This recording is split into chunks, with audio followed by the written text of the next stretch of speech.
Good evening. আচ্ছা দেখো, আজকের ক্লাসে আমি তোমাদের বাইনারি মাল্টিপ্লিকেশন করাবো। তো বাইনারি মাল্টিপ্লিকেশনের মধ্যে প্রথম যেটা করাচ্ছি 1 নম্বর, সেটা এখানে লিখেছি দেখো। তো বাইনারি মাল্টিপ্লিকেশনের কোনো আলাদা নিয়ম নেই, খুব সহজ মাল্টিপ্লিকেশন। নর্মাল মাল্টিপ্লিকেশন করে বাইনারিতে যোগ করলেই বাইনারি মাল্টিপ্লিকেশন হয়ে যায়। কিন্তু মুশকিলটা হলো, যদি মাল্টিপ্লিকেশনে বড় সংখ্যা থাকে তখন আমরা কিভাবে মাল্টিপ্লাই করব, সেটাই হলো ব্যাপার। আচ্ছা ধরো, এখানে প্রথমটাতে দেখো 3টে ডিজিট আছে। তো আমরা কি করব, প্রথমে যেরকম ভাবে আমরা নর্মাল গুণ করি সেরকম ভাবে গুণ করব। তার মানে 1 দিয়ে গেলে কত হবে, 1 0 1 1 হয়ে গেল। আচ্ছা নেক্সট, পরের লাইনে যদি আমরা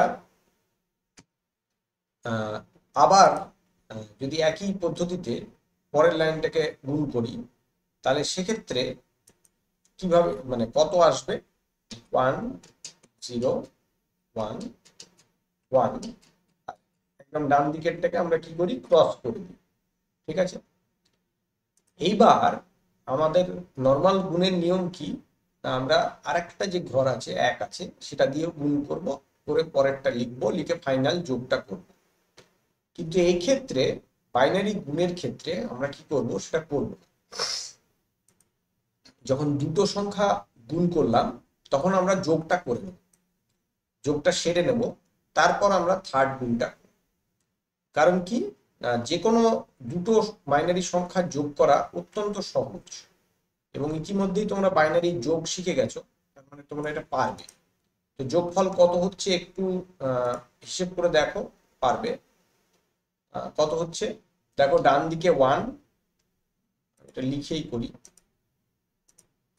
এটা 1 এলো। আচ্ছা, তার পাশে নেক্সট কত এলো, 1 1 মানে কত হয়, 10।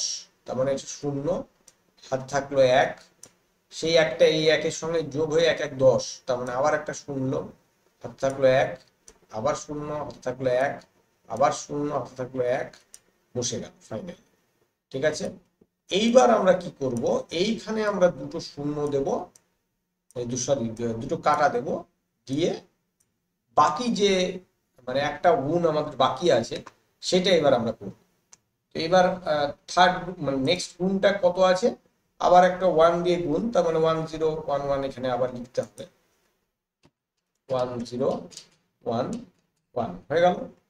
এবার ফাইনালি আমরা আরেকবার যোগ করে নেব, তাহলেই হলো, যে রেজাল্টটা পাবো সেটাই হলো আমাদের যোগফল। তাহলে ফাইনাল রেজাল্ট আমরা কত পেলাম দেখে নাও, এখানে পেলাম 1, তার আগে ডিজিটটা কত আছে, 0, তার আগে 1, তার আগে আবার একটা 1, তার আগে 0, তারপর 1 1 0 হয়, হাতে থাকলো 1, বসে গেল। তাহলে এই হচ্ছে আমাদের ফাইনাল অ্যান্সার। ঠিক আছে, 1 0 0 1 1 0 1, এই হচ্ছে আমাদের অ্যান্সার। ঠিক আছে, এই হচ্ছে বাইনারি গুণের পদ্ধতি। একই পদ্ধতিতে যে দ্বিতীয় গুণটা আছে সেটাও করে দেখা যাক কি হচ্ছে, দেখো। আচ্ছা, একই পদ্ধতিতে করলে কি হবে, প্রথমে ডান দিক থেকে শুরু করছি, একটা 1 দিয়ে গুণ করলাম, কত পাবো, 1 0 1 0 1 হয়ে গেল।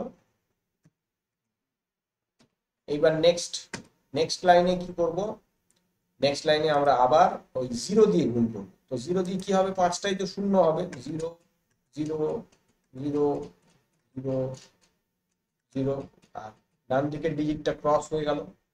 এবার আমাদের নিয়ম কি বলে, আমাদের নিয়ম বলে এটাকে আমরা যোগ করে নেব। তো আমরা যোগ করে নিই, কোনো অসুবিধা নেই। যোগ করে নিলে আমরা কত পাচ্ছি দেখে নাও, সহজ, এটা তো একবারই লেখা যাবে। এখানে আমরা যোগ করলে কত পাচ্ছি, 0 1 0 1 0 1 পেয়ে গেলাম। আচ্ছা নেক্সট, পরের লাইনে আবার আমরা নর্মাল গুণ করব। নর্মাল গুণের জন্য বাঁ দিক থেকে যেভাবে লিখছিলাম ওইভাবে গুণ করব, ডান দিক থেকে গুণ করছি অ্যাকচুয়ালি, কিন্তু বসিয়ে দিচ্ছি এদিক থেকে, সুবিধা হচ্ছে বসাতে। 1 0 1 0 1, আর এবারে কি দুটো ক্রস হবে কারণ এটা সেকেন্ড গুণ হলো। ঠিক আছে, এইবার নেক্সট কাজ কি, আমাদের নেক্সট কাজ হচ্ছে এটাকে যোগ করে নেওয়া, কারণ আমাদের কখনোই আমরা তিনটে যোগ একবারে করব না। তাহলে এবার যোগ করে নিলে যোগফলটা কত পাচ্ছি দেখো। আচ্ছা, যোগফলটা এইটাকে আমাকে লিখে করতে হবে, উপায় নেই। এটা 1 0, এখানে কত হলো 1 1 0, হাতে থাকলো 1, তাহলে বসিয়ে দিই 1 1 0, হাতে থাকলো 1, এখানে 1 বসিয়ে দিলাম, আবার 1 1 0, হাতে থাকলো 1, বসিয়ে দিলাম, এখানে 1। এই হচ্ছে যোগফল। এই হলো আমার ফাইনাল যোগফল। এইবার নেক্সট কাজ কি করতে হবে, আমাকে আরেকটা ক্রস দিতে হবে, তাহলে একটা, দুটো, তিনটে ক্রস দিয়ে দিলাম। আর নর্মাল আরেকটা গুণ বাকি আছে, ওটা করে দিই। তাহলে ওটাতে কি হবে 1 0 1 0 1, ব্যাস হয়ে গেল। এবার ফাইনাল যোগটা করে নিলেই হবে। ফাইনাল যোগে কত হচ্ছে দেখে নাও, 1, এখানে 0, তার আগেরটাও 0, তার আগে 1 1 0 হয়, হাতে থাকলো 1, তারপর ওটা বসিয়ে দিলাম পরের ডিজিটে, তারপরটা 1 1 0 হয়, হাতে থাকলো 1, তারপরটা আবার 1 1 0, আবার 1 1 0, সব হাতে 1 থাকছে, কিন্তু ফাইনাল 1টা এখানে বসিয়ে দিলাম। এই হচ্ছে আমাদের ফাইনাল রেজাল্ট। ঠিক আছে, এই আমি তোমাদের দুটো বাইনারি গুণ করে দেখালাম।